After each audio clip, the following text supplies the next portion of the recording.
And I kind of want to backtrack just a little bit because you talked about, you know, your abusive relationships and then going from relationship to relationship and then kind of coming to that realization, like, you know, I'm her. You know, I don't need a man to define that part of me. Kind of talk to us about what the mindset was that hit you. Like, how did you finally get to that point where you were like, enough is enough? Just having to always go back to God and just like realizing who I am, you know, who I'm called to be. Like, I always think that, you know, you taught that you're gonna be somebody that's gonna make you happy and, you know, you got kids and no, you have to already be happy to be happy with somebody else. So I realized that for one, and then for two, it's like men really like strong women, like women that challenge them. They don't, you know, so I mean, like, it ain't even about a man, it's more like who you are as a person. Like, you gotta have something to bring. So I never wanted to be just somebody's wife, you know what I'm saying? I never wanted to be just a mom. I wanted to leave a legacy. I wanted to be, you know, more than that. Right. So it's always really been in me. Like, I've always, you know, had relationships, but I always kind of like my first relationship, I would, as you see, I would like break them off or distant because that's how I knew how to love it at a distance. So loving close up was really hard for me. And so that I always like loved me. I never really like, this is my first time ever really like letting go. And like not trying to take charge because I didn't have to survive. You know, we're able to come together. We're a team and we built. We don't, you know, we didn't nothing that knock me down off my feet or he has his, I have mine, and then we have ours, you know. So, but just having sons, you know, and them becoming men and not wanting them to depend on no woman and me being a strong woman, like, you know, wanting them to know what it takes and knowing that one day you're gonna get your heart broke, you know, you're gonna find love. If you know, everybody don't always find love, but most times you're gonna fall in love with somebody, you're gonna get your heart broke, and you can't let that break you. It's about, that's not what it's about. Like, you cannot die with that person.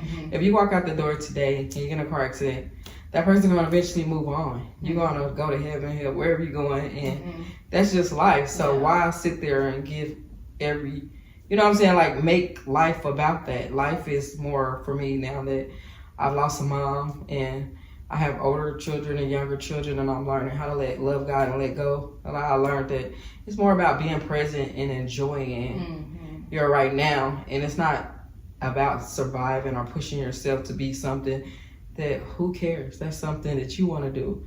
You know, God ain't going to ask you about what you wanted to do when you die. He's going to be like, how many lives did you touch? You know what I'm saying? He's going to be like, you know, what did you do? Like, what I called you to be? He's not gonna ask you about the person you laying next to. He's not gonna ask you probably about your kids. No. You know what I'm saying? So it's like everybody want to be this great person and do all these great things, which is great. But if you believe in life after death, then what are you gonna celebrate when you get up there? I want things to celebrate. I want to touch lives while I'm here. I want them to be like, oh, she took out the time to care. You know, she took out the time to listen. Like, she really like. She get it, you know, like, you know, I want my children to be like that. I want anybody to know me. Like, I don't waste time or I don't involve myself. I don't have the capacity to not care, so I don't have the capacity for negative or for wasted time. So, you know, like, my time here matters. So if I'm saying something or if giving you some of my time, I care. So it's so bigger than a man, and it's bigger than who we think we're supposed to be. So it's really about who we're called to be. So that's what kind of drove me to write this book. And then you talked about too, like, in your book, and your book was helpful even to me. Like, thank you. Because I was reading it and I'm like, oh, these tips in here are like, they on point. Like nurture, like as a mom, like the importance of nurturing your children and nurturing who God has, you know, created them and called them to be. Like, we're put over them to steward them in a way that's pleasing to Him and in a way that sets them up to fulfill their purpose here in the earth as well. You talked a little bit about, you know, raising boys and how what you came from gave you that mindset of, okay, you know, I can't focus on that stuff anymore. I got to now move on to being this woman that is going to show them, all right, this is the type of woman that, you know, pretty much like, this is the type of woman that you would want in your life, you know, not, you know, some woman who you're gonna let, you know, just run all over and manipulate her mind and do whatever to. Yeah. And then also, you know, imparting in them the importance of respect and, you know, respecting a woman, loving her the way that she should be loved. So talk a little bit about some of the morals and, you know, the beliefs and the goals that your family has and some of the things that you impart in your children.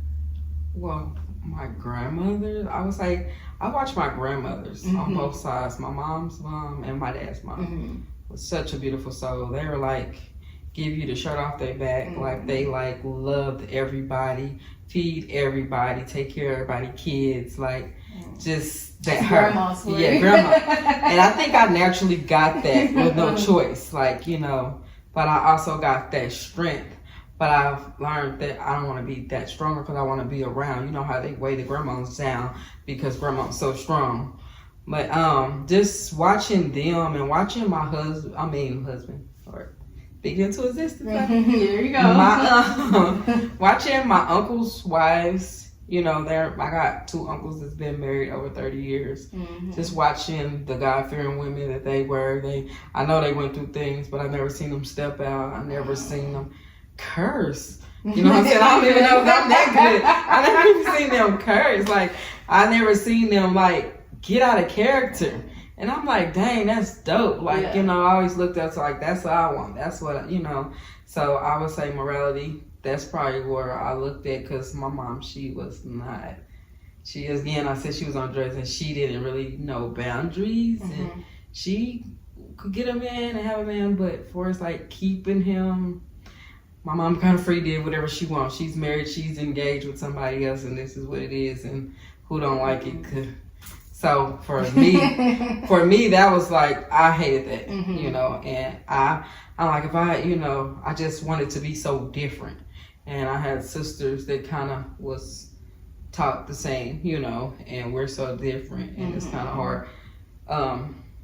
So it just made me just want to be better. It's wanted me, I wanted just to be better. And then I had boys, so I didn't want them disrespecting women. I want them to see, you know, what a woman in class look like. So I kind of, you know, just I guess that's what made me do it, you know, just them, just wanting, just worrying about how they see me, you know what I'm saying? And what am I demonstrating? And for them, I didn't want them.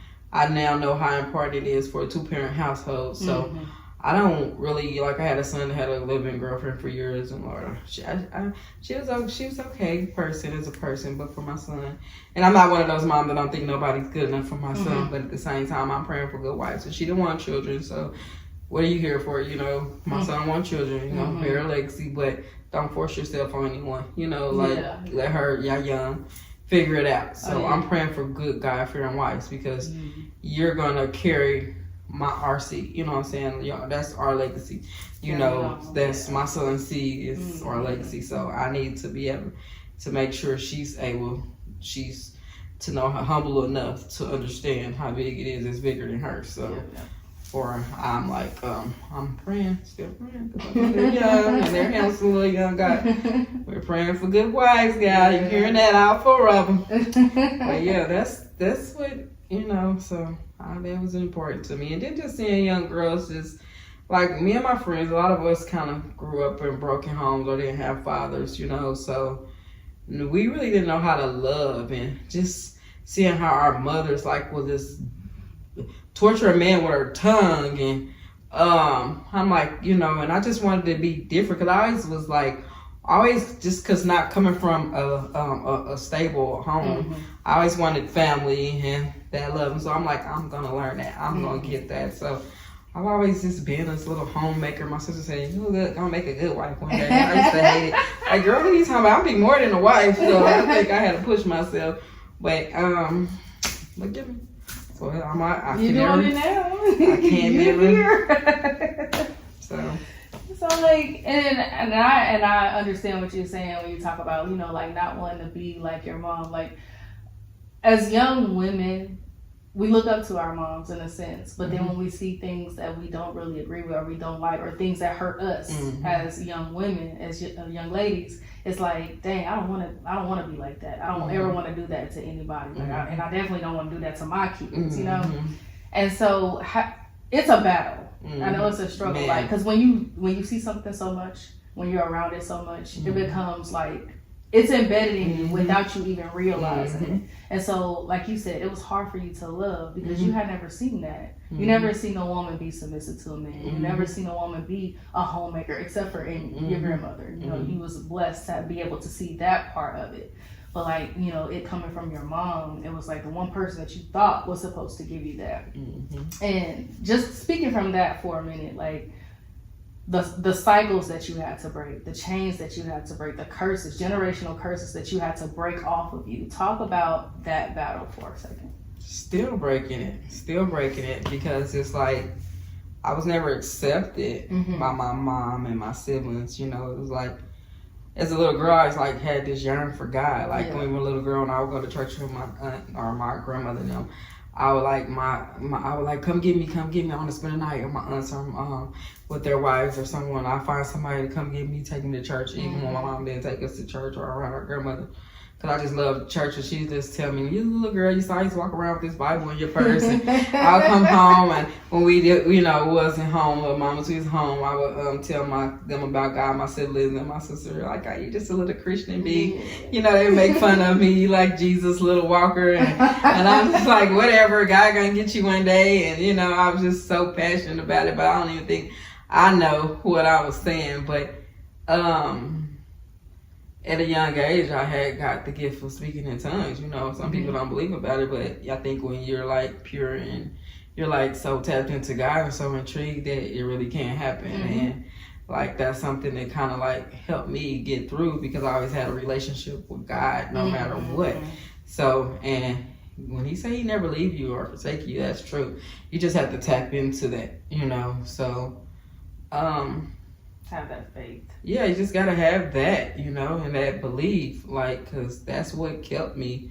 That's what, you know, when I look back, like, even in the bad situations, God was showing me, or he was keeping me, like, you know, he had me there, like, I'm able to forgive, you know, not being accepted or not. I never had that relationship with my mom. You know, my sisters got to get that mother and daughter, but it was more like sister, because my mom really didn't know how to be a mom. Like, we never stayed out of the place more than 6 months. You know, she couldn't stay stable.